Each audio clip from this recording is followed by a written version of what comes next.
Bonsoir les amis. Voilà, qui est Jacques, hein. Bonsoir les amis. Je coupe. Ouais, je coupe le téléphone. Hein. Oui. Bonsoir les amis. Salam alaikum. Voilà, donc ce soir, comme je vous l'ai annoncé hier et bien avant aussi, c'est un direct spécial économie. Donc on va l'appeler le rendez-vous de l'économie. Et on essaiera à chaque fois d'avoir soit un invité, soit on traitera un sujet d'économie. Voilà. Donc ce soir, nous avons Jacques Villard, monsieur Jacques Villard, qui est le président du gouvernement des Deux-Rives et aussi le président de Compass. Donc je vais bientôt le faire monter et il vous expliquera tout ça, tout ce qu'il fait, etc. Et il répondra à vos questions si vous en avez dans le domaine de l'économie et de l'analyse aussi politique, si vous voulez.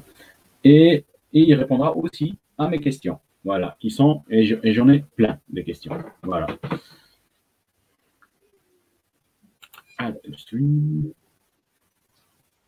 Salut Jacques. Bonsoir Samuel. Merci de m'avoir invité à cette téléconférence. Avec plaisir, pas de problème. Et bonsoir voilà. Évidemment. Pardon, j'ai un problème. Mais bonsoir évidemment à tous nos amis IS et IES. Bon, Jacques, donc tu t'appelles Jacques Villard, tu es le président du gouvernement des Deux-Rives et aussi tu es le président de l'association Compass. Donc je te laisse dans un départ, avant de te présenter toi-même, je te laisse nous présenter ces deux structures que tu présides. Oui. Alors, je pense que tu devrais éteindre direct. Je pense qu'il doit y avoir un son là. Non, je n'ai pas de, j'ai plus de téléphone. Et je n'ai que le micro. Ok, d'accord, nickel. Bon. Donc, concernant les deux questions, concernant la Fédération des Deux-Rives, la Fédération des Deux-Rives est un état de souveraineté fonctionnelle que nous avons créé avec, au départ, quelques amis et maintenant, nous sommes très nombreux. C'est-à-dire que nous nous sommes engouffrés dans une faille de l'Organisation des Nations Unies qui permet à tout un chacun de créer un État et de pouvoir nous retrouver dans le concert international des États souverains tels que l'Algérie, la France, le Chili ou la Chine ou la Russie. Et donc, nous sommes en train de construire cet État. Voilà. La deuxième chose concernant le COMPA, lui, est une OING, une organisation internationale non gouvernementale qui travaille sur l'ensemble de la mer Méditerranée et de la mer Noire, et donc qui a pour vocation de créer des liens fraternels. C'est un ciment entre tous les pays de ces deux mers qui sont des mers un peu tourmentées de temps à autre, mais qui, au départ, formaient un véritable petit coin de paradis. Voilà. D'accord, très bien. Il y a quelqu'un qui nous appelle. Merci de... Attends 2 secondes, là, je vais essayer de répondre. Allô? Oui, nous sommes en plein direct. Bonjour. Ça va et toi? Oui.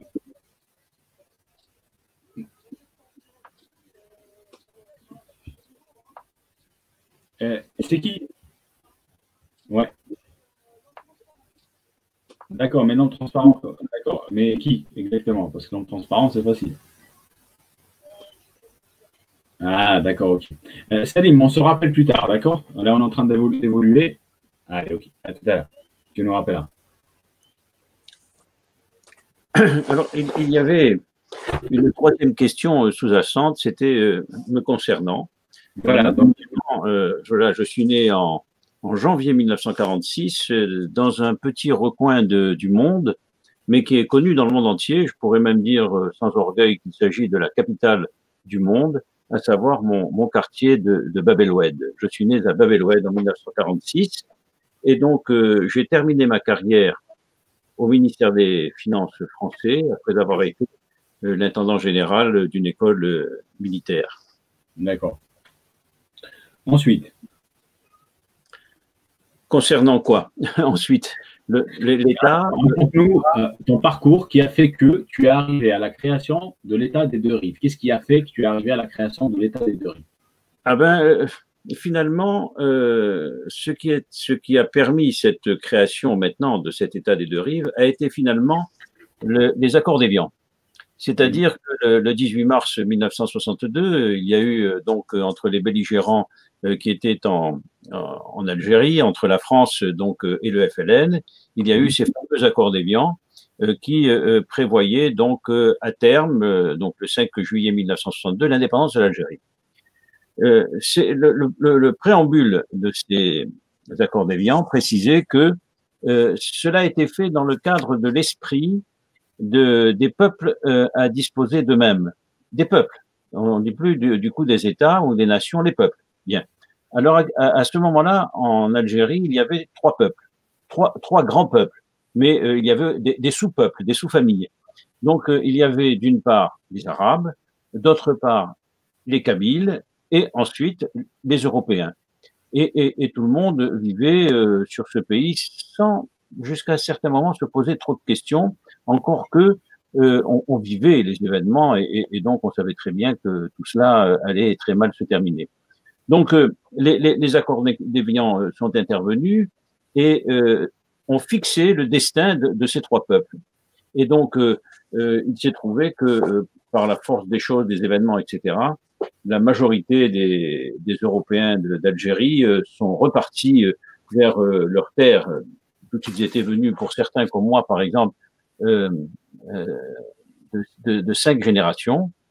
Et donc, ils sont repartis vers les rives nord de la Méditerranée, donc principalement vers la France, vers l'Espagne. Et donc, ils se sont, ensuite, après cet exode, ils se sont dispersés. On les a dispersés. Et donc, à l'heure actuelle, il y a une diaspora ou une dispersion des Européens sur les 5 continents. Et ils sont maintenant 5 millions, ou nous sommes maintenant 5 millions et demi. Et donc, étant donné que nous n'avons pas, tout peuple mérite d'avoir une terre sous ses pieds. Et nous n'avons pas une terre sous nos pieds. Donc, nous avons cherché à savoir comment nous pourrions avoir cette terre sous les pieds. Et donc, nous avons trouvé cette faille de l'Organisation des Nations Unies, qui est en fait la Convention de Montevideo du 26 décembre 1933, pour ceux qui sont historiens et qui voudraient chercher. Mais aussi la Déclaration universelle des droits des peuples, qui a été signée à Alger le 4 juillet 1976. Donc, voilà. Voilà les deux textes emblématiques qui font le socle de notre droit constitutionnel international, et donc qui font qu'à l'heure actuelle, nous existons en tant qu'État. Pour l'instant, nous sommes un État de souveraineté fonctionnelle. Nous aurions pu être un État de souveraineté territoriale, mais nous n'avons pas de territoire, donc nous ne pouvons pas accéder à cette deuxième catégorie. La chose qui est très importante à savoir, c'est que notre peuple n'est pas un peuple acrimonique. Nous sommes en paix, nous sommes sereins, et donc, nous parlons avec l'ensemble des peuples de la Terre, quels qu'ils soient. Peuples. Au niveau des États, c'est un peu différent. Il y a des systèmes qui sont en place qui ne permettent pas la discussion. Mais, donc, à ce niveau-là, si on refuse de nous parler, on ne parle pas. Mais nous faisons toujours le premier pas, quel que soit l'État, quel que soit le peuple, quelle que soit la nation. Nous sommes là pour discuter sereinement et de manière neutre. Nous sommes là pour construire. Nous aimons la Méditerranée, nous sommes un peuple méditerranéen. Nous ne voulons pas que notre Méditerranée commune devienne une poubelle ou un mouroir. Et donc, nous faisons tout pour que nous puissions créer une harmonie entre les différentes rives afin que les peuples vivent ensemble, prospèrent ensemble, soient heureux ensemble et donc qu'il y ait comment dire, des échanges permanents. Voilà. Donc, c'est la mission de Compas. Et cette mission-là, Compas l'a transposée, pour l'occurrence, à la Fédération des deux rives. Il est hors de question pour nous de réclamer quoi que ce soit à l'Algérie. Mais par contre, la France avait pris des engagements. Ces engagements, la Ve République française ne les a pas tenus. Et donc, notre territoire est composé de quelques dizaines de domaines qui nous ont été donc confisqués, sans droit ni titre ni paiement. Et donc, nous pensons récupérer d'une manière ou d'une autre, d'ailleurs, pas ni par les armes, bien entendu, parce que nous avons inscrit dans notre constitution la neutralité. D'accord. C'est en France, oui, c'est en France. Mmh. C'est en France. Je ne sais pas encore si nous nous établirons définitivement en France en tant que territoire d'accueil de l'État, mais en tous les cas, de l'ambassade, ça c'est certain, nous avons 24 000 hectares à notre disposition. Il suffit simplement qu'il y ait un accord avec le gouvernement français. Je vais te donner une primeur. Oui. Parce que les hommes commencent à se parler, c'est pas plus mal. Hein. Bon. Nous disons ceci, c'est qu'à l'heure actuelle, un certain nombre de ces domaines sont complètement à l'abandon. Squattés dans un état lamentable, nous sommes là, nous, pour faire refleurir, hein, nous sommes pour le développement durable, nous sommes pour l'écologie, etc.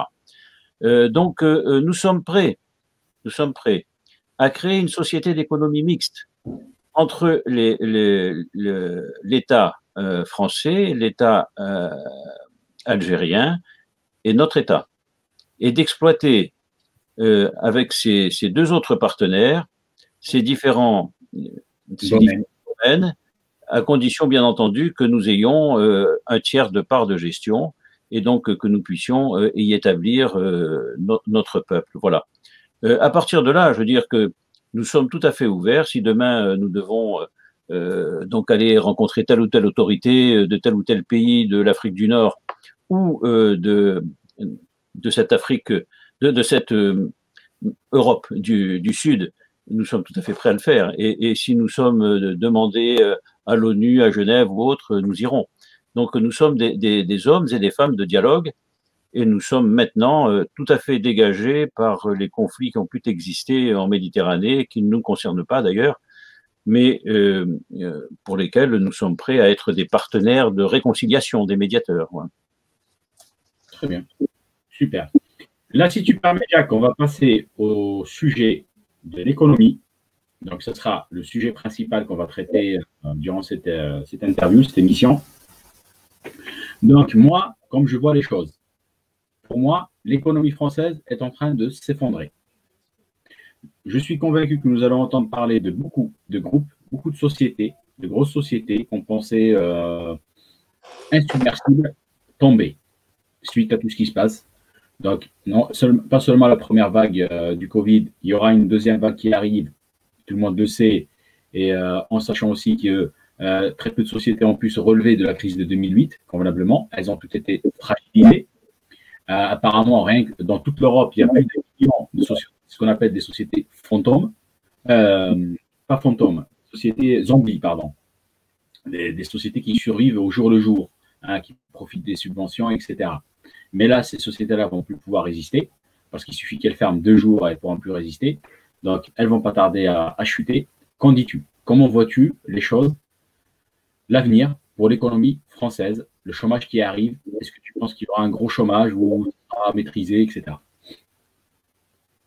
Alors évidemment, c'est un vaste problème parce que c'est une crise mondiale.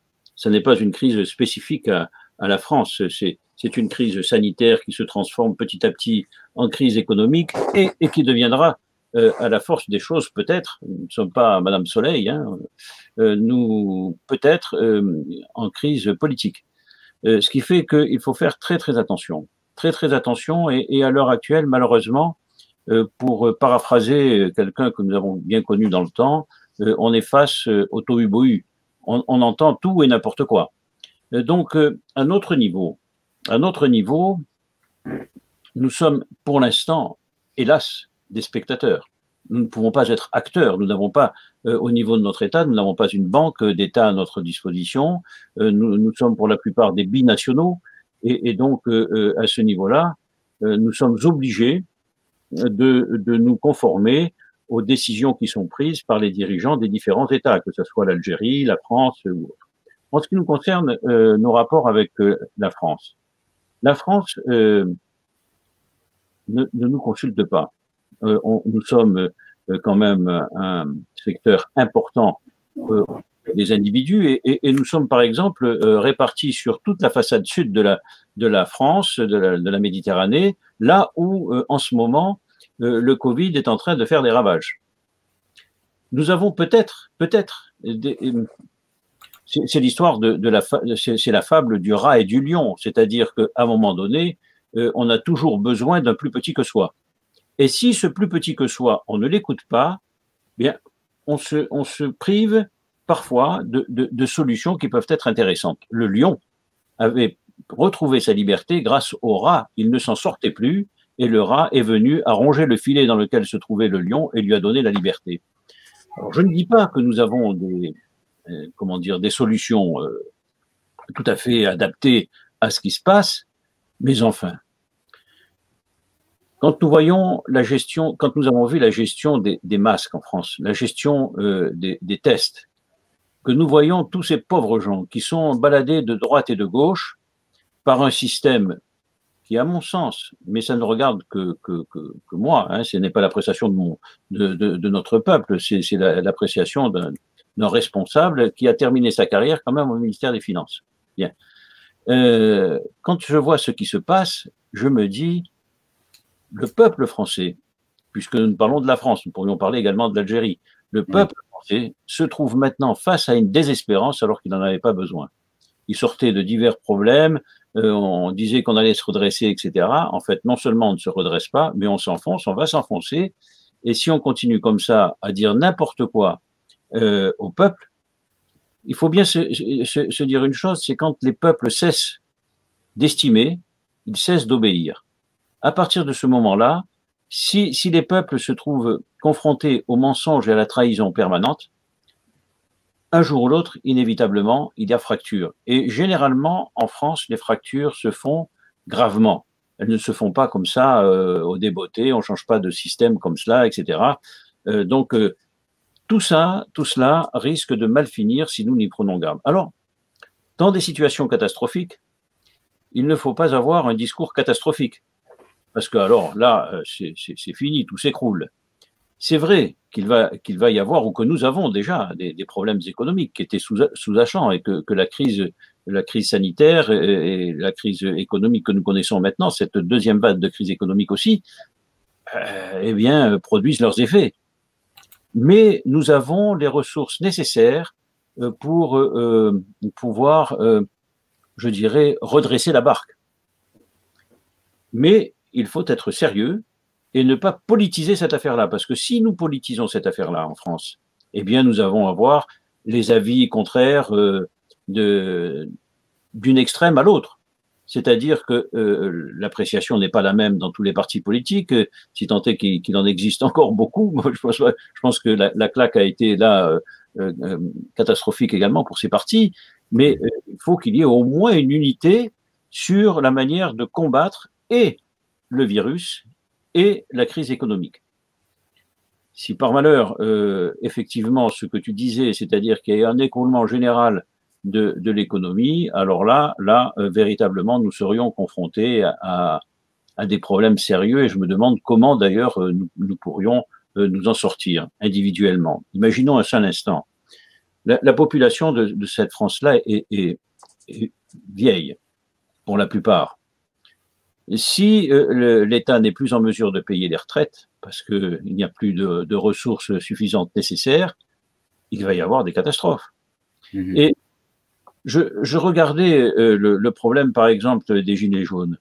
Chaque fois que c'est une crise majeure, mais on l'a minimisée, parce qu'on a oublié maintenant une chose, c'est que la crise des Gilets jaunes nous a valu 15 morts.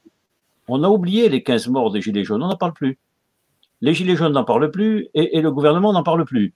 Mais les familles, étant le fils d'un père assassiné, je sais ce que c'est que de vivre brusquement sans ressources.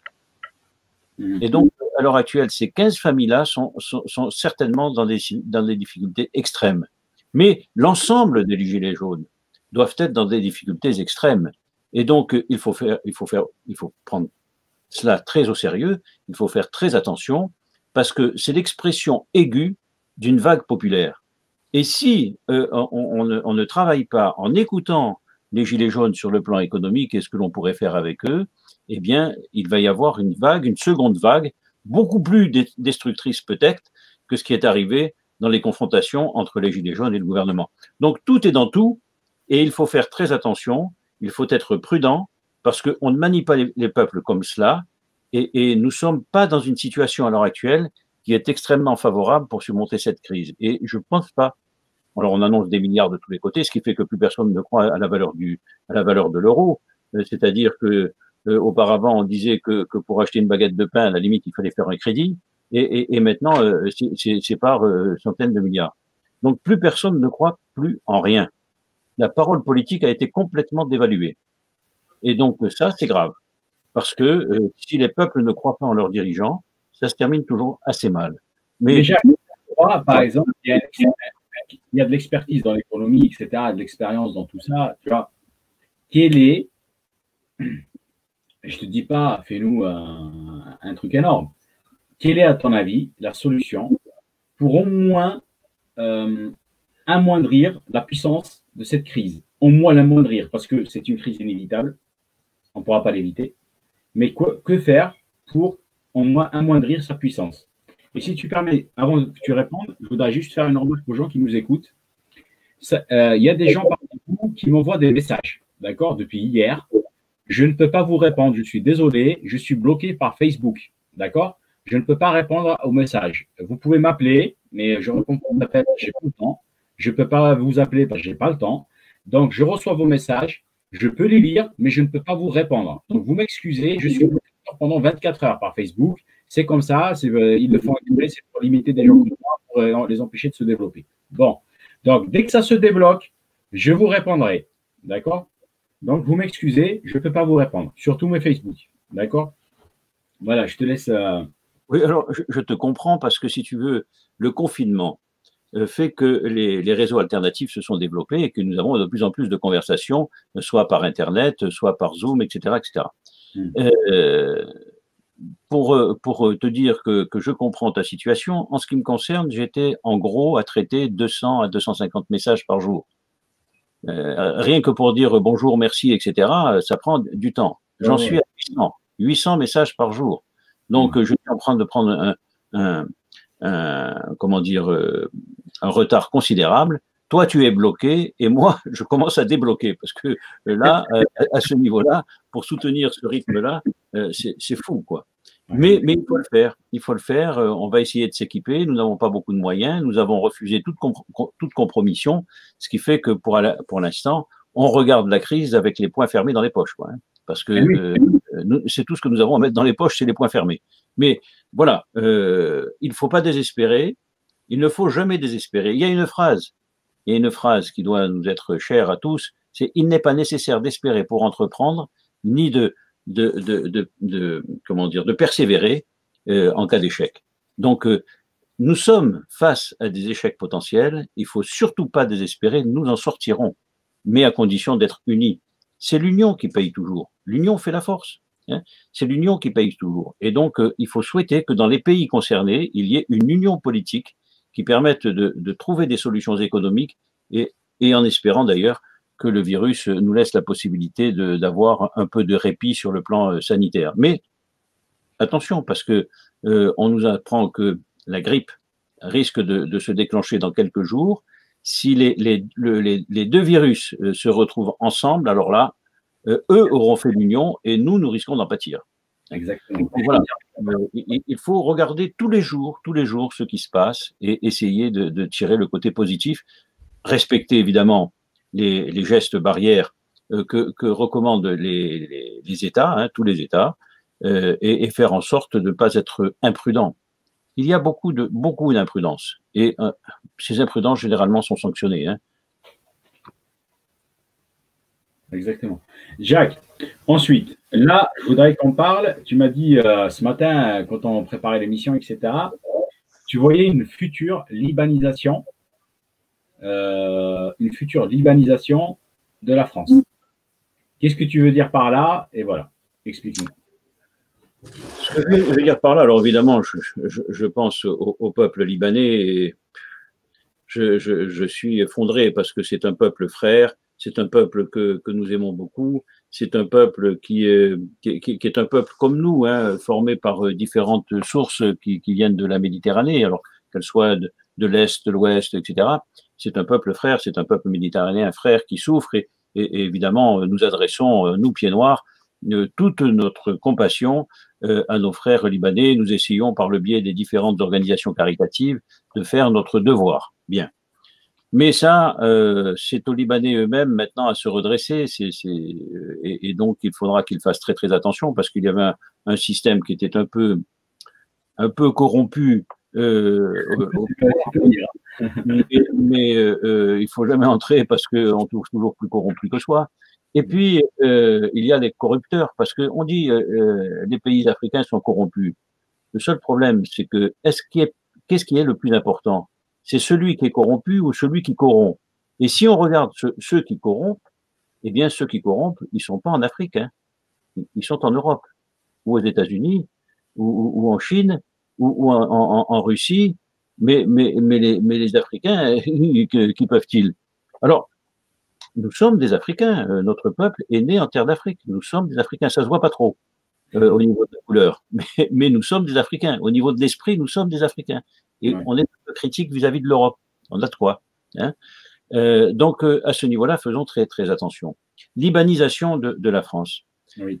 Malheureusement, ou heureusement, parce que la différence fait la richesse, hein, dans un pays, quand on a du sang neuf qui arrive, il faut en profiter, toujours regarder le côté positif et voir comment on peut faire en sorte que ces populations qui arrivent du sud, qui arrivent de l'est, puissent être un atout. Et c'est un atout. On verra à un moment donné que c'est un atout. J'ai entendu par exemple le discours de Madame Le Pen cet après-midi. Elle commence à dire que bon, il faut accueillir ces migrants dans de bonnes conditions, puisque ce sont des hommes et des femmes.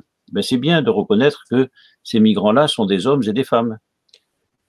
Nous avons été des migrants, je l'oublie pas. Je suis venu d'Afrique moi aussi, et poussé par une crise politique. Et donc, je me suis retrouvé dans des conditions un peu abracadabranques sur le territoire de la France et nous n'avons pas été très, très bien accueillis. Je pense uniquement à deux phrases. Hein, celle du maire de Marseille. Je n'ai pas l'habitude de donner les noms, donc je donne les fonctions. Celle du maire de Marseille à l'époque qui disait que les pieds noirs aillent se faire voir ailleurs. C'est ce que nous sommes en train de faire d'ailleurs. Et la deuxième, c'était du président de la République de l'époque qui disait les pieds noirs veulent souffrir, ils souffriront. Mais quand on regarde le côté positif, c'est vrai que les phrases sont malheureuses, mais il n'empêche que ce jour-là, les deux hommes, donc son opère tutélaire au niveau de notre pays, parce qu'ils ont dit les pieds noirs. Et donc, à partir de ce moment-là, ils ont reconnu qu'il y avait un peuple avec son identité, sa spécificité. Voilà. Donc, le côté positif, et je dis le côté libanisation, c'est que, eh bien, nous avons maintenant la France qui est composée de multiples origines pour les enfants qui sont sur sa terre. Et donc, quand il y a de l'argent dans la maison, ben, tout va bien, tout le monde chante, tout le monde va au cinéma, se détend, etc. Quand il n'y a plus d'argent, alors là, c'est que le meilleur gagne. Et il y a forcément des problèmes dans la fratrie. Il y a celui qui veut être le mieux placé pour prendre un bout de pain, pour prendre un gâteau, pour prendre ceci, pour prendre cela.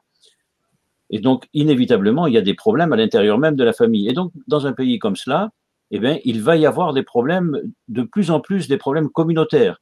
Il va y avoir un repli des communautés sur elles-mêmes pour essayer de s'en sortir et qui vont affronter d'autres communautés. C'est là où nous aurons la libanisation.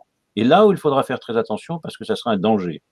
Un danger parce que quand on met la richesse de la différence en valeur par l'affrontement, ça ne mène à rien, c'est destructeur, et les hommes qui s'affrontent comme cela, un jour ou l'autre, sont obligés d'en arriver à la paix. Alors avant de faire la guerre, il faudrait peut-être penser à faire la paix, à s'aimer, à essayer de construire ensemble, à faire en sorte que ce pays soit prospère, redevienne prospère, et à ce moment-là, on peut distribuer.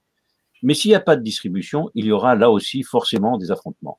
Donc, nous sommes condamnés à l'union, nous sommes condamnés à la fraternité, à la solidarité, faute de quoi il n'y a pas d'issue.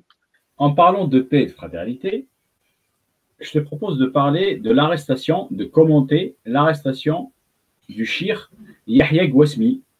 Moi, personnellement, qui m'a beaucoup énervé, parce que c'est la deuxième fois qu'il l'arrête, en sachant que c'est quelqu'un qui a des problèmes de santé. J'ai même fait un direct hier spécial pour lui. Il était le sujet principal. Et j'ai même adoré sa réaction, puisque les gens qui l'ont arrêté s'attendaient à l'intimider totalement, mais ils ont eu l'effet inverse, puisqu'il est devenu encore plus virulent qu'avant, dans sa condamnation de leur agissement, etc. Donc, je voulais voir avec toi comment tu vois ce personnage, parce que c'est quelqu'un qui prend quand même la paix et l'union des enfants d'Abraham, et en même temps, mais certains ennemis n'arrêtent pas de l'emmerder, hein, pour être voilà. Donc, qu'en dis-tu? Je te laisse commenter. Je dirais que malheureusement, ce n'est pas nouveau.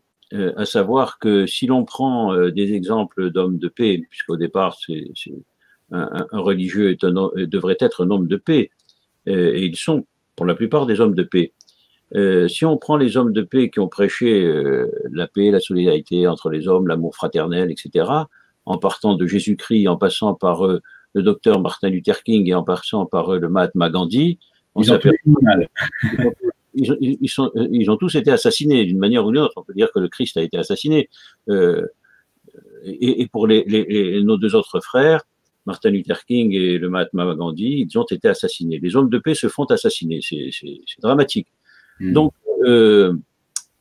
au niveau du fait de pouvoir prendre quelqu'un qui est dans l'opposition et de le malmener, regardons ce qui s'est passé en Russie. Là, on empoisonne les gens, quoi. Hein.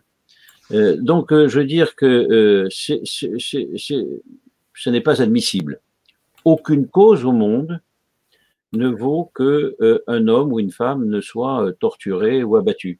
Aucune cause. Aucune cause ne peut justifier un tel traitement. Donc, les gens qui s'adonnent à ce genre d'exercice, inévitablement, au lieu de calmer, au lieu de mettre de l'eau sur le feu, ils mettent du feu sur le feu. Et quand on malmène quelqu'un qui a quelque chose à dire, inévitablement, on devient le meilleur moyen de communication de cet homme-là et on en fait un héros, un martyr, et donc il y a des tas de gens qui s'engouffrent là-dedans. Donc, je dirais que on peut ne pas partager l'avis de ce shir. C'est tout à fait normal, on peut ne pas partager. Mais on ne peut pas créer des conditions d'arrestation qui ne sont pas conformes aux relations normales dans ce pays. Mais par contre, il faut aussi que les intéressés restent dans le cadre de la légalité républicaine. Nous ne sommes pas passionnés par la Ve République française, hein, il faut le dire. Parce qu'il ne faut pas oublier que la Ve République française, en ce qui nous concerne, nous a traités un peu comme les Gilets jaunes, ça a tiré. Hein. Le 23 mars 1962 à Alger, le 26 mars 1962 à Alger, le 5 juillet à Oran, les troupes qui se retirent, etc. La Ve République française, pour nous, ça a été massacre, exode, comment dire, dispersion. Donc, nous pensons que faut faire très très attention parce que les dirigeants de la Ve République française, la Ve République française, ça n'est pas la France, c'est un système. La Ve République française, ça n'est pas le peuple, c'est un système. Je suis au regret de le dire parce que je suis à la tête d'un système, mais un système, si on n'est pas content, ça se renverse, d'une manière ou d'une autre. Hein, par les urnes, ou on voit dans d'autres pays, ça se renverse autrement. Bon, on ne parle pas de la Biélorussie ou autre. Bon. Donc voilà, si on commence à faire de la répression aveugle, si on commence à malmener les gens, ça se finit là aussi toujours mal. Il faut parler, il faut parler, il faut se mettre autour d'une table et regarder quels sont les problèmes. Si, je prends toujours l'Algérie qui est chère à mon cœur, si on avait mis tout le monde autour de la table et que l'on s'était mis à parler, peut-être que la situation des deux pays, car quand on regarde Je parlais de la 5e République française, mais la première République algérienne, depuis 1962, on ne peut pas dire que ce soit un exemple du genre. C'est un pays qui a des gens extraordinaires. Il y a des penseurs qui sont là, qui ont fait la réputation de l'Algérie dans l'universalité dans le passé. Il y a des ressources extraordinaires et elle est dans une situation catastrophique. Le peuple ne profite pas de son indépendance. Et au niveau de la France, qui disait, eh bien, on largue l'Algérie et vous allez voir comment on sera heureux, eh ben, ils ont largué l'Algérie, mais ils en sont arrivés au même niveau que l'Algérie, c'est-à-dire que la situation de la France est catastrophique. Donc voilà, à ce niveau-là, il faut faire très très attention. Ça commence toujours par de la répression et ça finit mal. Donc il faut prendre le problème à la source, regarder ce qui ne va pas, essayer de trouver des solutions. Et sinon, ça va se radicaliser d'un côté et de l'autre, forcément. Justement, tu vois comment le mouvement des Gilets jaunes, tu penses qu'il va revenir en force? Parce que je pense que tout à l'heure, c'est ce que à peu près tu voulais dire.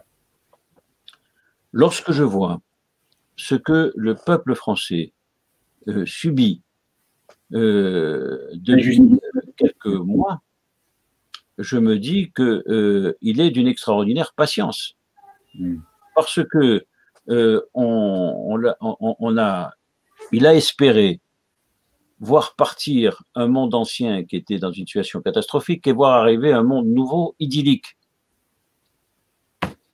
C'est le retour des aliens, quoi. Le peuple français se retrouve dans une situation qu'il n'aurait même pas imaginée il y a quelque temps. Donc, les gilets jaunes, c'est une expression. À un moment donné, c'est comme cela, hein, c'est l'écume des vagues. Il faut faire très, très attention qu'il n'y ait pas une vague de fond qui arrive. Donc, juste derrière les gilets jaunes, qui sera peut-être pas des gilets jaunes, mais qui sera une expression de gilets jaunes plus aiguë. Et à ce moment-là, toutes les aventures peuvent arriver. Voilà. Donc, c'est toujours ça, la mesure, l'union, le dialogue, etc. On n'a pas assez entendu les gilets jaunes et les promesses qui ont été faites n'ont pas été tenues, comme toujours. On promet, et puis après on passe à autre chose, on oublie, et puis voilà. C'est ce qui est catastrophique dans la gestion des affaires courantes, quoi. Une fois qu'on a une promesse, il faut la tenir. Là, j'aurais une question sur le Mali, mais avant de faire ça, je vais appeler quelqu'un qui demande à ce qu'on l'appelle. Samir Po, mais qui s'appelle réellement Salim. Donc là, il veut que je l'appelle sur WhatsApp. Donc Salim, je te laisserai. Il ne faut pas trop occuper. Il ne faut pas trop parler. Hein, je te laisse être le plus rapide possible. Donc si tu nous entends, là, je vais t'appeler. Hein.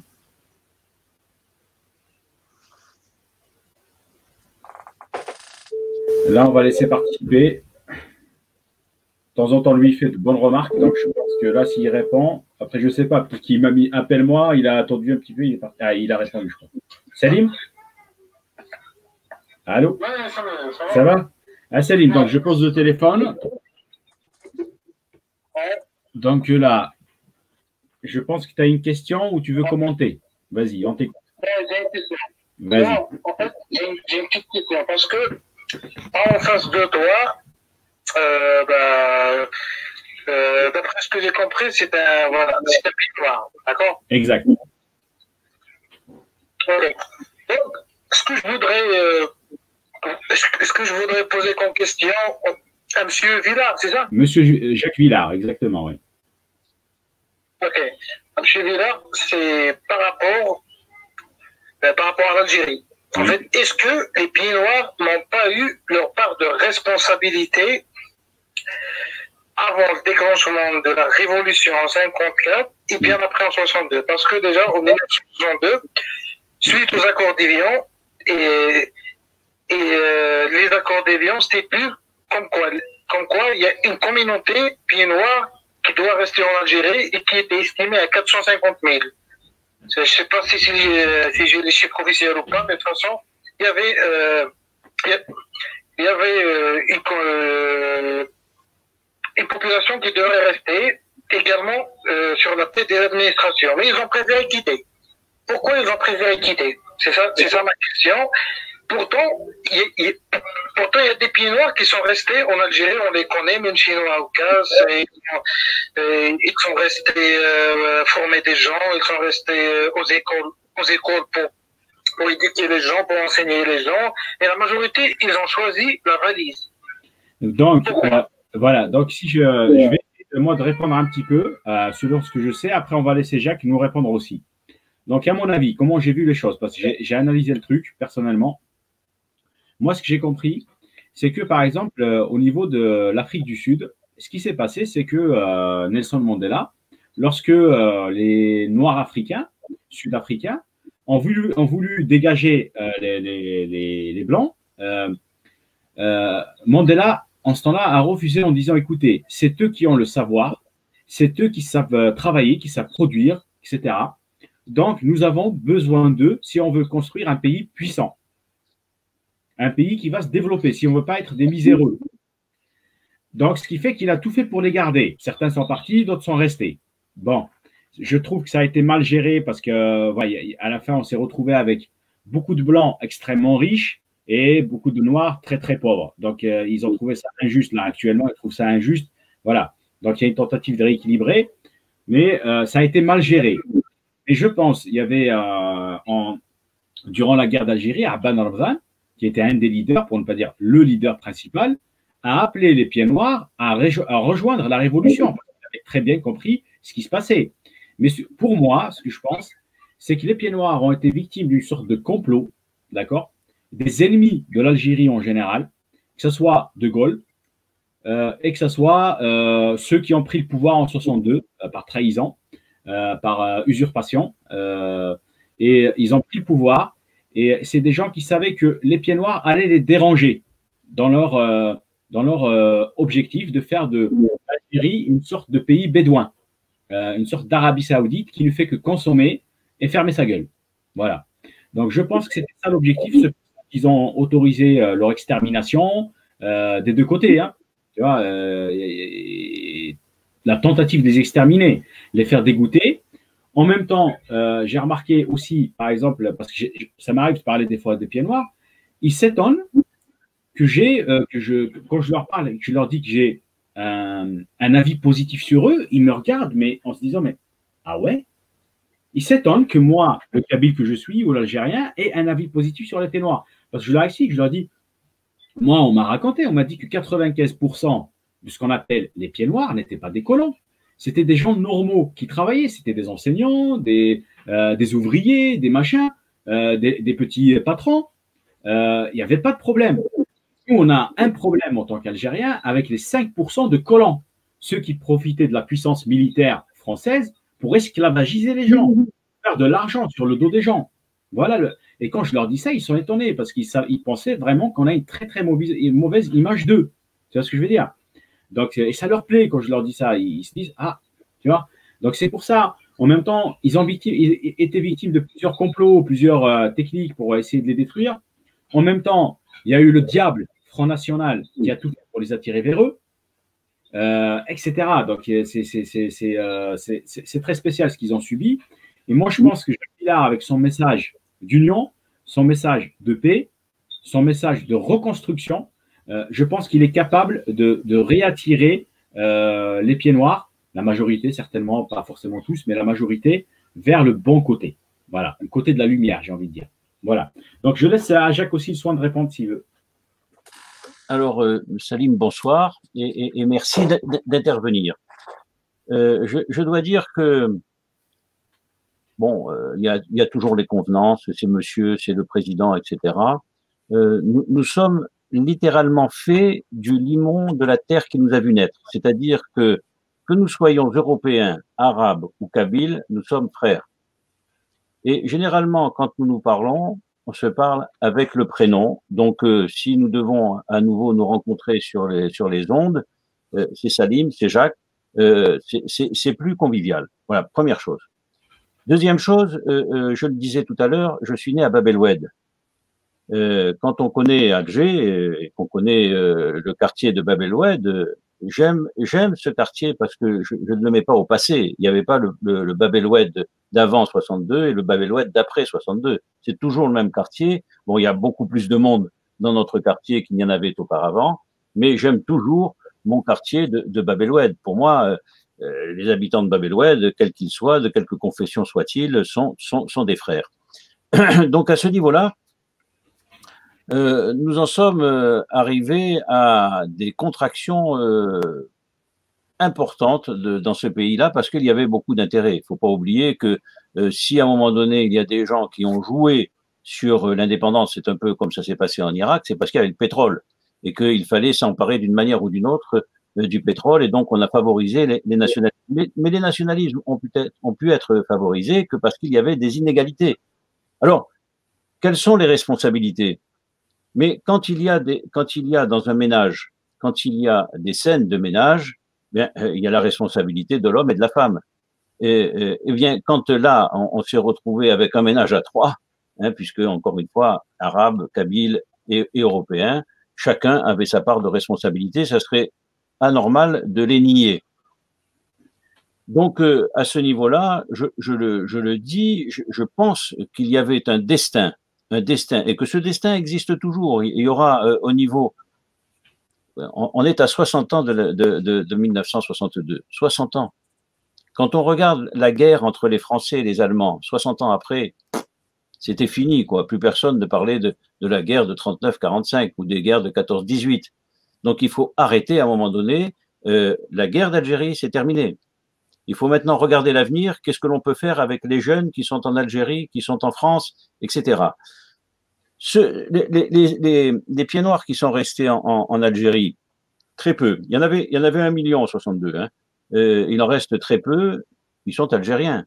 Les Algériens qui sont venus en France et qui ont demandé la nationalité française, ils sont français. Je veux dire que on adopte les nationalités où on se trouve. Ceux qui sont allés en Espagne, ils sont espagnols, etc., etc. Mais il reste un fond. Il reste un fond. Et quand j'étais à Bab el Oued, moi, j'avais des amis qui étaient des frères, qui étaient de toutes les confessions et d'aucune. On ne regardait pas quand on était ensemble, qu'on jouait au foot ou n'importe quoi. On se disait pas, tiens, il va taper dans le foot et dans le ballon, et c'est un ballon qui est pas européen, c'est un ballon kabyle ou arabe, juif, parce qu'il y avait aussi une communauté juive importante. Donc je veux dire, ce problème-là a été fait pour fractionner la société et pour mieux faire qu'elle s'affronte. Et c'est là où je fais très très attention au niveau de ce qui se passe en France, en disant cette libanisation risque de nous amener à une situation comme en Algérie avant l'indépendance. Alors, les gens sont partis pourquoi? Quand on fait appel au passé, regardons bien le principe révolutionnaire de la France en 1789, 93, etc. On institue la terreur. Il ne faut pas oublier qu'on parle de terroriste à l'heure actuelle, mais le mot terreur, c'est un mot français, inventé par les Français. On terrorise. C'est-à-dire que les révolutionnaires ont terrorisé le pays, on fait des fractures dans le pays, on fait que ces fractures-là s'affrontent, et puis à un moment donné, on a commencé les massacres.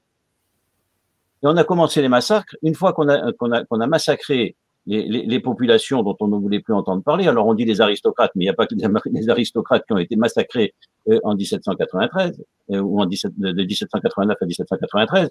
Il y a eu toute une couche de population. Et quand ils ont été massacrés, qu'est-ce qu'on a fait? On s'est emparé de leurs biens, sans droit ni titre ni paiement. Donc ce principe révolutionnaire a donné naissance à la République française, mais cette République française a essaimé, et il y a un ensemble de pays qui ont, en Afrique comme ailleurs, qui ont pris les principes républicains nés de la Révolution, et donc on est arrivé aux violences. Il faut toujours se mettre autour de la table, quel que soit le problème, qu'il soit le problème de la famille, ou le problème du pays, ou le problème de l'entreprise. J'ai été syndicaliste toute ma vie. Il faut se mettre autour de la table, discuter, trouver des solutions. Et encore une fois là, je pense qu'il y a un avenir pour les deux pays. On oublie la guerre d'Algérie comme on a oublié la guerre de 39-45. On dit les atrocités faites par les Allemands. Mais il y avait des atrocités aussi qui ont été faites par les Français. Et de même, il y a eu des atrocités faites en Algérie par par les forces militaires françaises et il y a eu des atrocités commises par les forces militaires de la LN. Je veux dire, on ne va pas en faire maintenant un problème permanent, récurrent. C'est fini, fini. Ce qu'il faut, c'est les jeunes. Et les jeunes, ils n'ont pas connu la guerre d'Algérie. Ils ne l'ont pas connue. Et que ce soit les jeunes algériens ou les jeunes français ou les jeunes pieds noirs, ils ne l'ont pas connue. Donc, il faut essayer. On n'oublie pas. Il ne s'agit pas. Moi, je suis le fils d'un père assassiné. Je n'oublie pas mon père. Mais si je mets mon père dans toutes mes conversations de tous les jours, je ne vais plus en finir. Ni avec les Français, ni avec les Algériens, ni avec les pieds noirs. J'en sortirai plus. Donc, il faut à un moment donné mettre ça dans sa mémoire, dans son cœur, y penser à ceux qui ont disparu à ce moment-là, de quelque confession et de quelque origine qu'ils aient été, et faire en sorte que, peut-être en hommage à ceux-là, à ceux qui ont disparu dans la tempête, ils aient été de quelque nationalité que ce soit, de quelque origine que ce soit, de quelque confession que ce soit, en hommage, il faut réussir l'avenir de ces deux pays-là. Parce que tel que ça part à l'heure actuelle, on va vers un conflit. Ok. Jacques, donc Salim, si tu as une autre question, garde-la pour toi. 2 secondes, j'ai 2 questions à poser de la part de Valérian Demello. Donc, il a 2 questions. Donc, la première, Valère te dit, est-ce que tu y es déjà retourné ces temps-ci en Algérie? Parce que lui-même, Valère, il est marié à une Kabyle, donc il a des potes là-bas à Bougie, etc. Il y retourne assez souvent. Oui. Donc, lui, il adore y aller. Et je sais pas, il voulait savoir, toi, dans ton cas, et Valère, en sachant que Valère, il est d'origine portugaise, mélange, français, portugais, etc. Oui. Voilà. Alors, c'est une plaie ouverte. Parce que je suis parti, je vais être simple, hein, quand on est le fils d'un père assassiné, qu'on n'a pas de ressources, il faut trouver des ressources. Et quand j'ai commencé à chercher du travail, je sortais du lycée, j'avais pas de formation ou quoi que ce soit, j'ai travaillé à la cantonnerie municipale, j'ai fait l'enlèvement des ordures ménagères, etc., etc. Bien. C'est extrêmement difficile et on s'aperçoit qu'il faut travailler. Je me suis aperçu quand j'ai pris ma retraite, je n'avais jamais pris un jour de vacances. Jamais. Je ne savais pas ce que voulait dire le mot vacances. Jamais pris de vacances. Et donc, n'ayant pas pris de vacances, je n'ai pas pu me dire, tiens, je vais partir à Alger. Par contre, sur le plan professionnel, j'ai été au Maroc et en Tunisie. Je suppose que, pour avoir fait par exemple l'armée, quand on était pieds noirs ou qu'on venait, on n'était pas pieds noirs d'ailleurs, on était dans l'armée française et que l'on venait de l'extraterritorialité, donc que l'on était outre-marin, on se retrouvait en Allemagne. Je ne comprenais pas pourquoi brusquement on se retrouvait tous en Allemagne. Et bien là, quand j'ai voulu, sur le plan professionnel, aller en Algérie, on a dit non, il ne faut pas. Il faut aller en Tunisie ou au Maroc. Donc, je connais la Tunisie, je connais le Maroc, je connais bien l'Algérie, en tous les cas, je connais bien Alger parce que j'y ai vécu 16 ans. Mais il est évident que j'irai avant de faire mon dernier voyage. Hein, parce que... bien justement, Jacques, j'en profite pour te faire une promesse là devant tous ceux qui nous écoutent. Je ferai tout mon possible pour qu'un jour tu puisses y aller, toi et ta femme, et que vous passiez les meilleures vacances, vous allez les passer là-bas. Voilà. Je ferai tout ce que je pourrai. Bah, je suis qu'un être humain, mais je ferai tout ce que je pourrai et je te promets qu'un jour, si vraiment, dès que j'en ai l'occasion, je foncerai comme un dingue pour que vous passiez, pour que je m'arrange, pour que vous passiez les meilleures vacances de votre vie là-bas. Voilà, je te le promets. Alors, c'est gentil, je te remercie infiniment et je suis honoré. Je dois te dire que j'ai des amis, des frères algériens qui m'ont invité et qui m'ont dit viens. Bon, mais encore une fois, je n'ai jamais eu le temps. C'est triste à dire, hein, je n'ai jamais eu le temps. Mais je le ferai et bon, puisque tu m'invites, nous ferons le voyage ensemble. Ce que j'aimerais, c'est y aller en bateau. En bateau. Parce que, contrairement à d'autres, je suis parti de l'Algérie en avion et en clandestin. Et je me suis fait arrêter avec ma maman, je me suis fait arrêter à l'arrivée parce que nous n'avions pas de billets. Mais donc là, je tiens à prendre mon billet de bateau et à faire un beau voyage en bateau. Mais effectivement, j'aimerais y aller. J'aimerais quand même y aller à partir du moment où nous aurons résolu en France les problèmes qui sont les nôtres. Et je pense que ça va me prendre beaucoup de temps, puisqu'à l'heure actuelle, pour ne pas le cacher, hein, je travaille 17 heures par jour, sans week-end et sans vacances à nouveau. Donc, depuis que je suis à la retraite, j'ai jamais autant travaillé. Jacques, j'ai une autre question de Valère. Bénévole.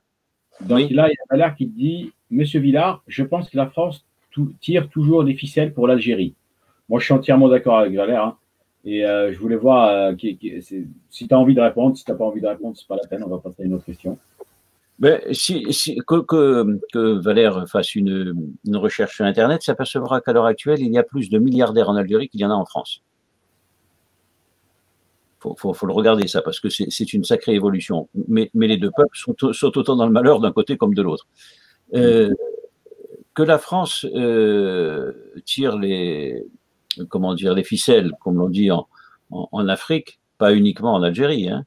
La France a gardé, on sait bien, les scandales qui ont secoué par le biais de la France-Afrique. Hein, Afrique, cette fois-là, que l'on peut écrire de deux façons. Hein, Afrique, tout simplement, ou en deux mots. Hein. Il est certain qu'il y a toujours cette volonté de faire du profit, etc. J'ai fait de l'humanitaire. J'ai fait de l'humanitaire pour mon continent africain. J'ai donc amené du matériel médical dans différents pays, y compris un pays que j'aime beaucoup, qui est le Togo. Quelque part, je me sens togolais. Je voudrais revenir 2 secondes donc ça pour dire que oui, la France continue à avoir une politique économique offensive en Afrique. Je crois que c'est même pas la peine de le cacher. Mais ce que je voulais vous dire, puisque nous avons des différents auditeurs, c'est que pour moi, la terre est ma patrie et l'humanité est ma famille. Donc déjà, ça enlève pas mal de frontières. La deuxième chose, c'est que je ne crois pas un seul instant au fait que la différence chez les hommes se voit par la couleur de leur peau. C'est un peu comme les vaches. On dit c'est des vaches. Mais il y a des vaches blanches, il y a des vaches marrons, il y a des vaches... C'est des vaches. Donc, nous sommes des Africains. Que nous ayons la peau noire, la peau grise ou la peau blanche, nous avons un esprit. Et dans le domaine de l'esprit, il n'y a pas de couleur. Il n'y a pas de couleur. On pense de la même façon. Il n'y a pas de couleur. Donc, c'est ça qu'il faut garder. Le fait que l'union, au niveau des relations entre les hommes avec un grand H, c'est l'esprit. La peau, après, on s'en fout. Hein, on va se faire bronzer, on devient brusquement marron. Quoi, hein. Donc, la deuxième chose, c'est que dans le domaine de l'esprit aussi, il n'y a pas de sexe. Et donc, je crois qu'il faut faire très attention à travailler de manière égale entre les hommes et les femmes en Afrique, parce que il y a des femmes de très très grande valeur, comme il y a des hommes de très très grande valeur. Il ne faut pas donc opposer les uns aux autres. Là encore, c'est un problème d'union. Donc voilà, nous avons des chances au niveau de ce continent, et nous faisons partie du continent africain, si nous gommons un certain nombre de différences qui devraient être des richesses et non pas des raisons de s'affronter. Jacques, le Hirak, tu en as entendu parler en Algérie. Oui. Comment le vois-tu? Est-ce que tu le vois comme étant un espoir ou une sorte de lutte sans fin, un combat vain?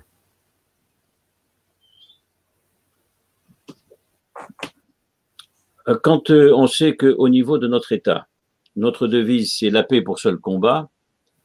D'ailleurs, combat et paix, c'est un peu antinomique, mais bon,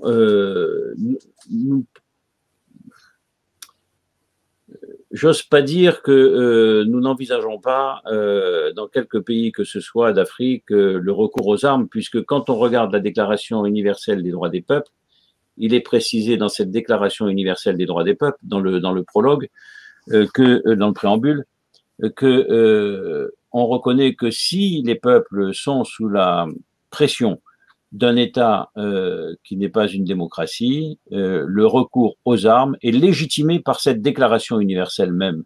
C'est-à-dire que tous ces gens qui ont travaillé pour signer cette Déclaration universelle des droits des peuples admettent que le recours aux armes est parfois peut-être l'ultime solution. Regardez bien, quand on va à Paris, on visite, etc., allez aux Invalides. Allez voir, il y a des canons devant les Invalides. Allez voir ce qu'il y a écrit sur le fût des canons. Il y a écrit Ultima Ratio Regnum. Quand on ne peut plus régler les problèmes par les voies de la négociation, par les voies de l'économie, de la solidarité, etc., le dernier argument des rois, c'est la guerre. Alors, quand vous avez quelqu'un qui vous dit « nous sommes en guerre », c'est grave, c'est très grave, c'est pas une déclaration comme ça en l'air. Et quand dans son discours, on répète à 3 reprises « nous sommes en guerre, nous sommes en guerre, nous sommes en guerre », un jour ou l'autre, il faut faire très attention. Moi, j'ai un ami, par exemple, que j'aimais beaucoup, qui a été assassiné en France d'ailleurs. Chaque fois qu'il y avait des réunions d'associations, etc., on disait un tel est un traître, un tel est un traître, un tel est un traître. Un jour ou l'autre, il y a des individus qui lui ont tiré dessus. Il n'était pas plus traître que chacun d'entre nous, parce qu'on est toujours le traître de quelqu'un. On est toujours le traître de quelqu'un. Hein. Et donc, il faut faire très, très, très attention. Alors, il y a des systèmes oppresseurs qui se maintiennent. Que faire? C'est à la décision après du chef de l'État, ou tout au moins des corps constitués qui sont là, de dire on va employer des moyens non conventionnels. Ça commence à devenir très très mauvais. Nous, à l'heure actuelle, nous avons inscrit dans la Constitution la neutralité la plus absolue. Le non-recours aux armes, et d'ailleurs, au niveau de notre gouvernement, nous sommes le seul État au monde à avoir un ministre de la paix et non pas un ministre de la guerre. Nous avons un ministre de la paix. Nous allons à la rencontre de l'ensemble des peuples et de l'ensemble des confessions. Nous n'en négligeons aucune. Je pense que c'est cette démarche qu'il faut adopter.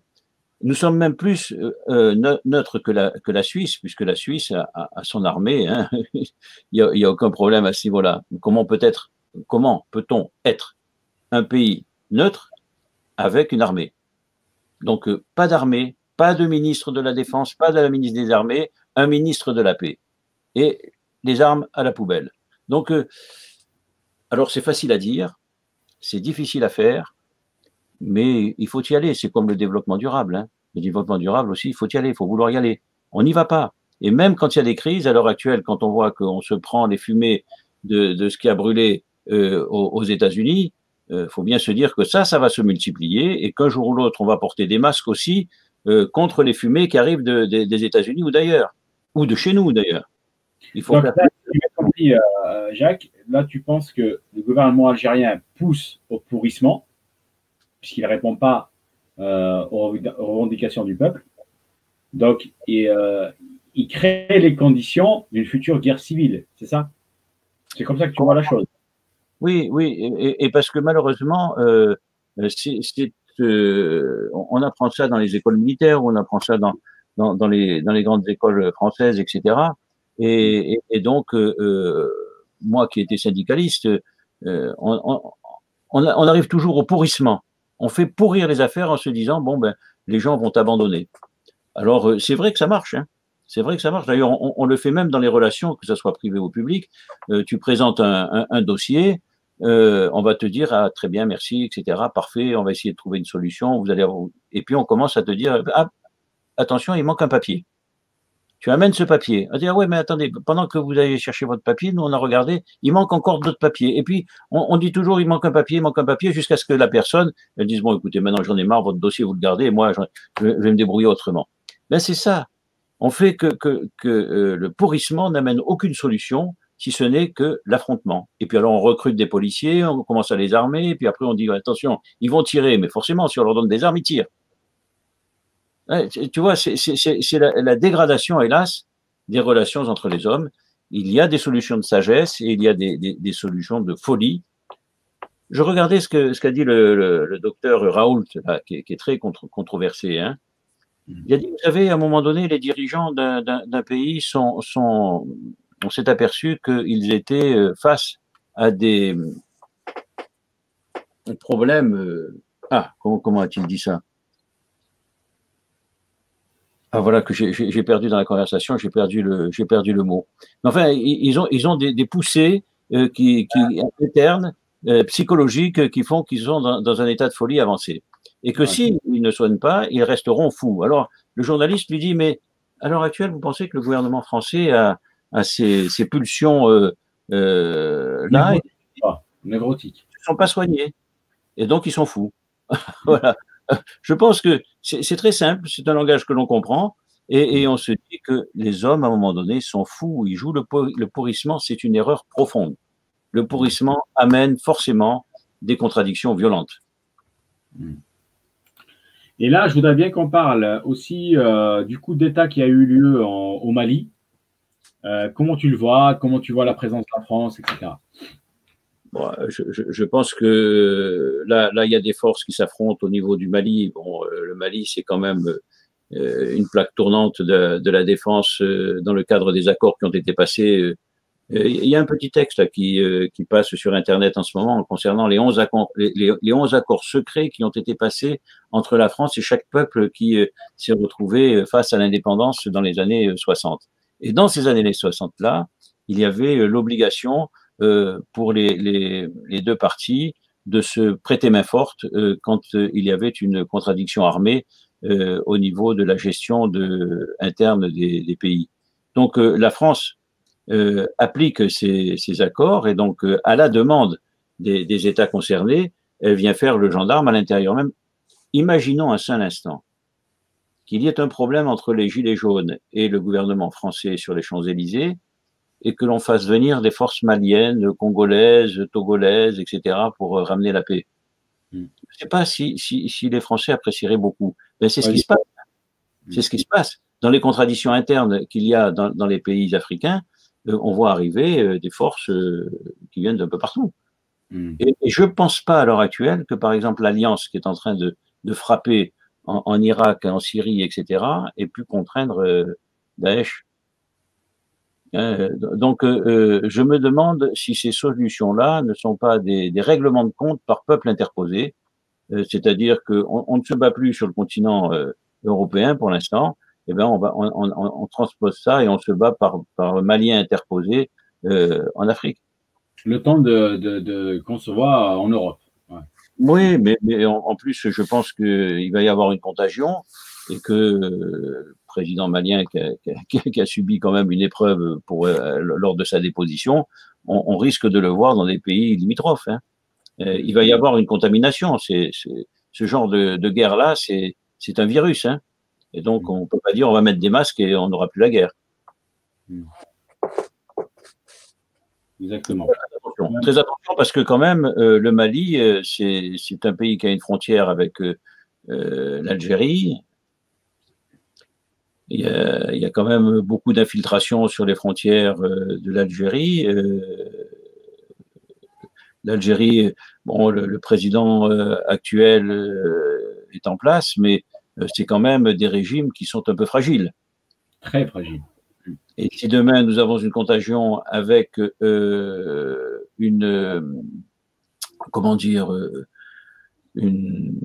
gouvernement militaire fort en Algérie, inévitablement, il y aura des problèmes avec la rive nord de la Méditerranée, quoi. Donc, il faut faire attention. 2 secondes, j'arrête le partage pour ça, comme ça tu vas revenir. Parfait.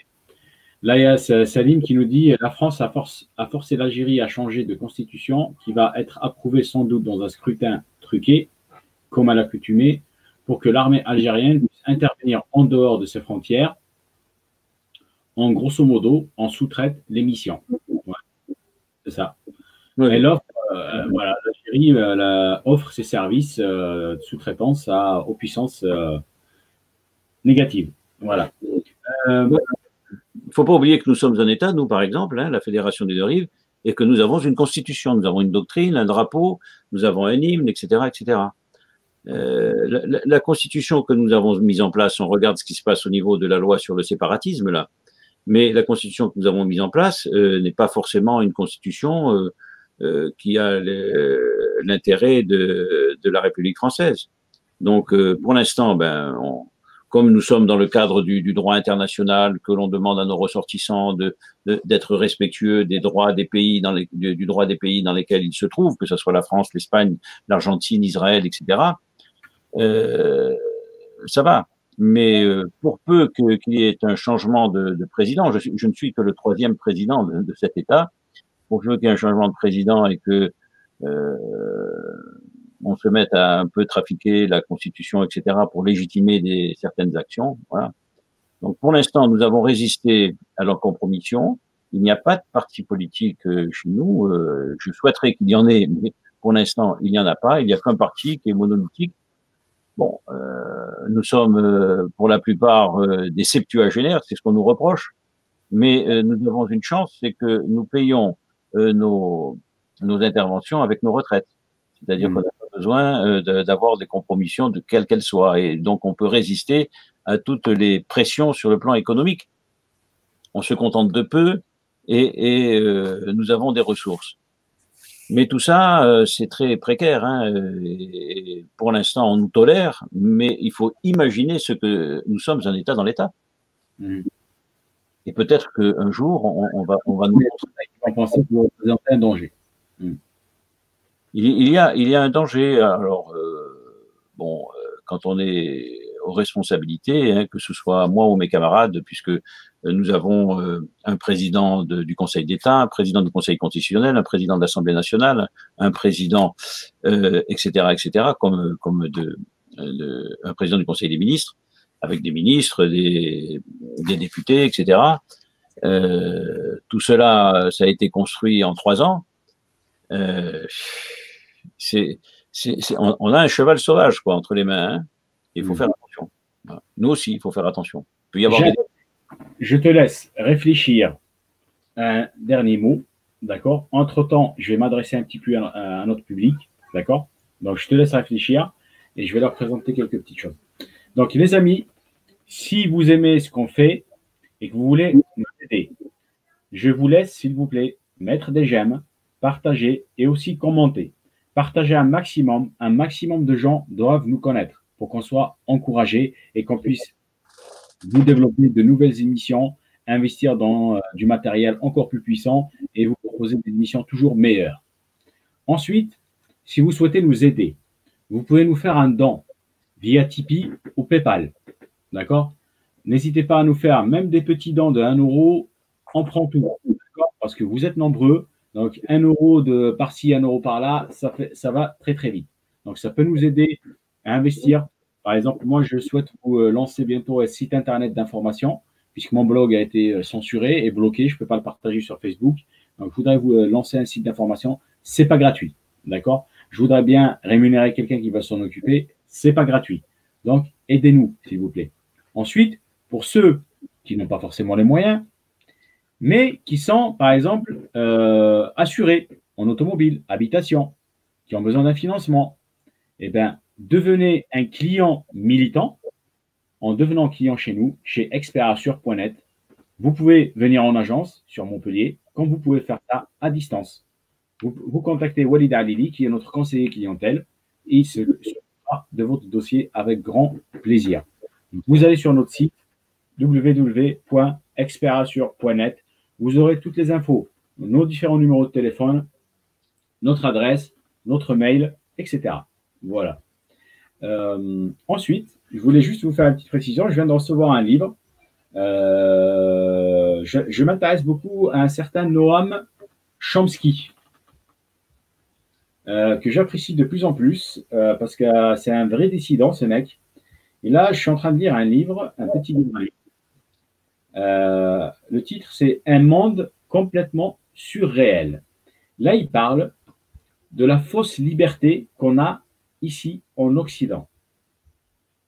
Il explique comment les différents soi-disant systèmes démocratiques font pour manipuler les masses et obtenir ce qu'ils veulent d'eux. Voilà. Donc, c'est un livre qui est très intéressant. Noam Chomsky, quelqu'un à prendre très au sérieux. On a le même point commun. Je ne vais pas me comparer à un gars pareil parce que c'est un monstre, c'est un grand prof, etc. Mais lui, il est censuré par le système. Tout comme moi, je suis censuré par le système. Donc, vous ne me verrez jamais passer dans une chaîne comme BFM ou je ne sais pas quoi. Tout comme lui, vous ne le verrez jamais passer dans une grosse chaîne américaine. Voilà. Ça, soyez-en sûrs. Donc, c'est quelqu'un qui mérite qu'on l'aide. Ce livre m'a coûté seulement 5 €. Ce n'est pas pour faire de la pub, mais je l'ai commandé sur Amazon et je l'ai reçu en 24 heures. Voilà. C'est un livre super génial. Il utilise des mots très simples, accessibles à tous. Vous allez comprendre des choses incroyables pour savoir comment marche le système occidental en général, soi-disant système démocratique, système édomique, hein, certains comprendront, pour manipuler les masses et obtenir ce qu'ils veulent d'eux. Voilà. Donc, Jacques, je te laisse nous dire un dernier mot, comme ça, on va se quitter. Écoute, alors, ce dernier mot, c'est évidemment merci. Hein. Nous sommes à une époque où on ne dit plus merci. Alors, je ne sais pas, parce que si on inverse le sens des mots, on prend le M, le E, le R, le C et le I, ça peut donner crime. Hein, le merci devient un crime.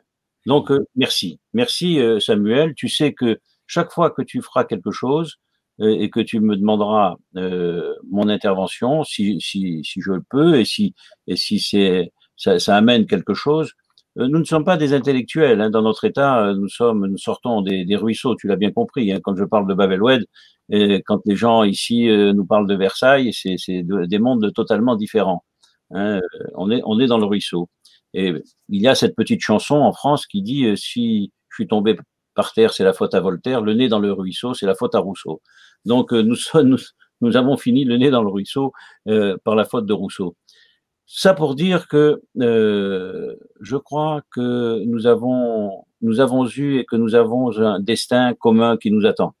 Et donc il ne faut pas passer à côté des occasions. Chaque fois que nous avons l'occasion de parler entre nous, Arabes, Kabyles, Européens, de notre pays, l'Algérie, de notre contrée, l'Afrique du Nord, de notre continent, l'Afrique, il faut le faire. Parce que même si on n'a pas de grandes solutions entre les mains, on a de petites solutions. Et on m'a toujours dit que quand on faisait ces batailles à coups de noyaux d'abricots, on faisait des pyramides. Ben, c'était un abricot, plus deux abricots, plus trois abricots. Bon, on faisait nos pyramides comme ça. Donc, il faut faire des pyramides de l'intelligence, des pyramides de la solidarité, des pyramides. Mais on sait faire, hein, les pyramides, c'est chez nous que ça se passe. Hein. C'est pas sur le continent africain, sur le continent européen, c'est sur le continent africain. Voilà. Donc, la dernière fois, nous avons fait grâce à toi, une petite émission de télévision aussi comme cela, et on a conclu comme ça n'avait jamais été conclu. C'est-à-dire qu'on s'est levés tous les deux, on s'est embrassés. Parce que c'est comme ça qu'on termine les réunions chez nous. On s'embrasse, hein, on fait 3 bises, on se frotte le dos, etc. On nous prive de ça. Ce virus, je regrette qu'il nous ait privé de ça, parce que les hommes qui s'embrassent ne se font pas la guerre. Alors, on ne peut pas le faire physiquement, mais je t'embrasse virtuellement, ainsi que ta famille. Je serai très, très heureux d'aller en Algérie avec toi. Et puis, j'espère que nous pourrons construire un monde pour nos enfants, nos petits-enfants. Toi, tu as des enfants, moi, j'ai des petits-enfants, qui soient quand même mieux que ce qu'on est en train de leur laisser, quoi. On leur laisse une vacherie. Voilà. Donc, il faut faire ça pour eux, au moins pour eux, quoi. Voilà. Voilà. Eh ben, génial. Je te remercie, Jacques. Merci les amis de nous avoir suivis. Merci à tous ceux qui ont participé. Merci à tous ceux qui ont partagé, qui vont partager. C'est génial ce que vous faites. Et pour ceux qui peuvent, faites un don ou devenez client chez Expirassure.net. Bonne soirée. Al Soufet. Salam alaikum. Salut Jacques. Et bonsoir.